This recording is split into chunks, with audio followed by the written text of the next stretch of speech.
සාදරයෙන් පිළිගන්නවා ආරච්චික අඩවිහායකතු වෙන ඔබ සියලුම දෙනාව. අද අපි කතා කරන්න යන්නේ 2024 මාර්තු මාසයේදී කැනඩාවේ මෑත කාලීන අපරාධ ඉතිහාසයේ සිදුවන භයානකම ඛේදවාචකය ගැන. එකතු වන්න අදත් ආරච්චික අඩවිය සමග සත්‍ය ගවේෂණයට. 6 people from Sri Lanka, including a mother and 4 young children, were knifed to death in the Canadian capital, Ottawa, late on Wednesday. The shocking crime has shocked, of course, it has shocked a country where mass. මිත්‍රවරුනි මේ සිද්ධිය සිද්ධ වෙන්නේ 2024 මාර්තු 6 වෙනිදා. එදා රාත්‍රියේ කැනඩාවේ බර්හේවන් ප්‍රදේශයේ අසල නිවසකින් පොලිසියට දුරකථන ඇමතුමක් ලැබුණා.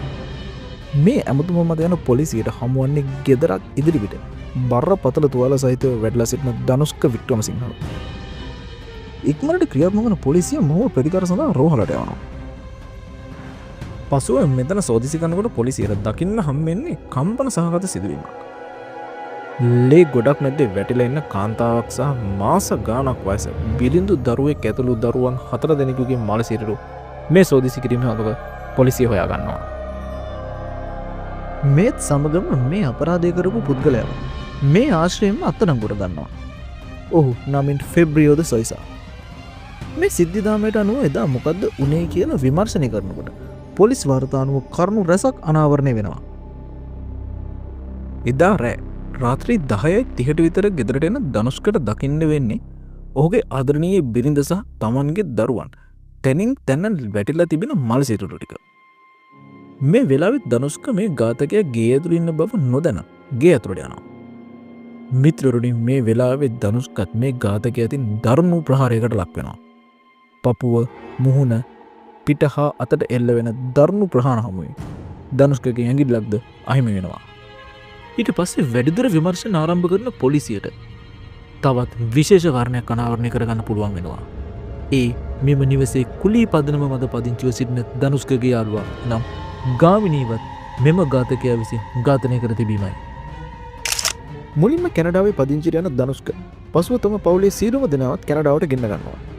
ඒත් සමගම තමන් සමග එකට වැඩ කරපු හොඳම මිතුරා වන ගාමිණී අමරකෝන්ද කුලී පදනම මත මේ නිවසේ රැඳිලා ඉඳලා තියෙනවා.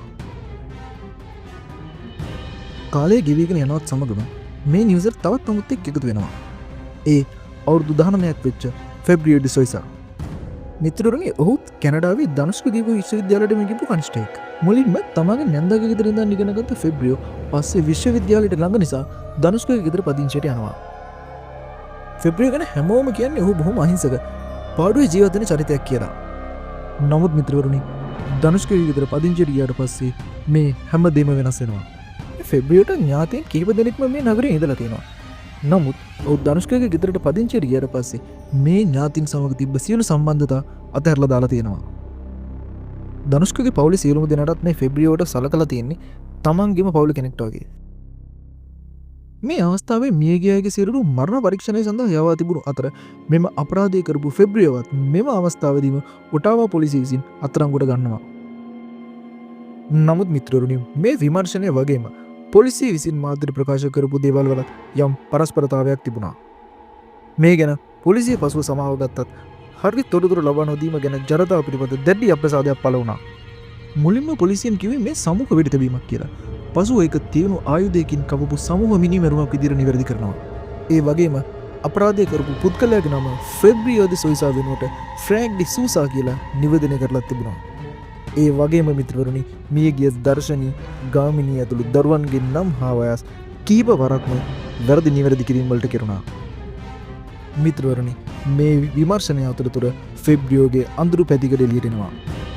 ඒ ඔහු තදින්ම වීඩියෝ ගේම්ස් වලට බැහැ වෙච්ච පුද්ගලයෙක් කියන කාරණාව. ඒ වගේම මිත්‍රවරුනි ෆෙබ්‍රියෝ බොහෝ දවසක් තමගේ විශ්වවිද්‍යාලයට ගිහින් නැති බවත් අනාවරණය වෙනවා. අපි හැමෝම දන්නවා ලෝක ප්‍රසිද්ධ බ්ලූ වේල් ගේම් එක නිසා ජීවිත කොපමණ නැති වුණාද කියන එක.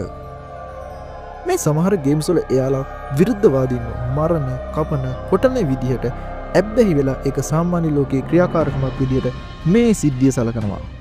මෙම විමර්ශන ක්‍රියාත්මක වන අතරතුරම මේ නිසල සිරුරු කැනඩියාව ජනතාවගේ අවසන් ගෞරවය සහ කඳුළු මැද්දේ බෞද්ධ පිළිවෙත් වලින් පසු භූමි දානය කරනවා.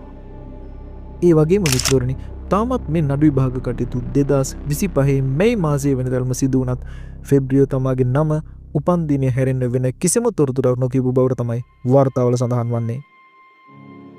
මේ කොහොම වුණත් මිත්‍රවරුනි මේ නඩුවේ ප්‍රධාන සාක්ෂිකරුවෙකු වූ ධනුෂ්ක ෆෙබ්‍රියෝගේ වයස සහ අනාගතය ගැන සලසලා සමාව දෙන ලෙස ඉල්ලා සිටීම මේ නඩුවේ සැක සහිත ප්‍රශ්නාර්ථයක් ඉතුරු කරනවා. තමාගේ පවුල මෙහෙම කුරුඩු විදිහට ඝාතනය කරපු පුද්ගලයාට සමාව දෙන්න ධනුෂ්කට පුළුවන් වුණේ කෙසේද යන්න පිළිබඳ අදටත් ප්‍රශ්නාර්ථයක්. කෙසේ නමුත් මිත්‍රවරුනි මේ පරිගණක ක්‍රීඩාවලට දැඩිව එබ්බැහිවීම මගින් මිනිසුන්ගේ මනසට මොන්න තරම් හානියක් සිදු වෙනවද කියන එකට තවත් එක් හොඳම උදාහරණයක් ලෙස මේ සය පුද්ගල ඝාතන කතාව හඳුන්වා දෙන්න පුළුවන්. කෙසේ නමුත් මිත්‍රවරුනි මේ අභිරහස් ඝාතන කතාවේ සැබෑ සුළුමුළු දන්න ෆෙබ්‍රියෝ තවමත් නිහඬයි.